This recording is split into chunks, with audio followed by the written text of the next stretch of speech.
इंसाफ इमरान खान और मखदूम शाह महमूद कुरैशी के उम्मीदवार PS41 जनाब असलम जट साहब और मैडम हमीदा शाह साहिबा आपके सामने मौजूद हैं। तो देखिए, कौमों की ज़िंदगी में जो एक मौका आता है अपनी तकदीर बदलने का, वो 5 साल के बाद इलेक्शन होता है। आपने देखा हमारे साथ जो जुल्म हुआ पूरे मुल्क में, हमारी जो क़यादत है, चेयरमैन इमरान खान साहब, पूरी क़यादत, मखदूम शाह महमूद कुरैशी साहब, इन सब को कैदोबंद की सोबतें बर्दाश्त कर रहे हैं। 6-6 महीने से ये कैद में नाकर्दा गुनाहों की सज़ा काट रहे हैं।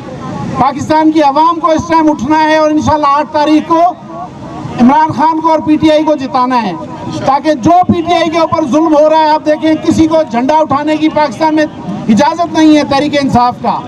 हमारे मखदूम शाह महमूद कुरैशी के थरपारकर से कागजात रिजेक्ट कर दिए इन्होंने।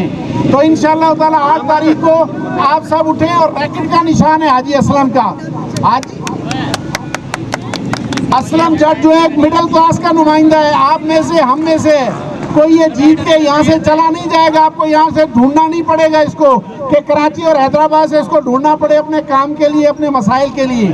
तो 8 तारीख को निकलें और रैकेट के निशान पर फप्पा लगाकर पाकिस्तान तहरीक इंसाफ के उम्मीदवार को कामयाब करें। मज़ीद ख़बरनि ऐं तफ़सीलात लाइ विज़िट कयो असांजी वेबसाइट www.awamiNewsHD.com ऐं ॾिसंदा रहो अवामी न्यूज़ HD।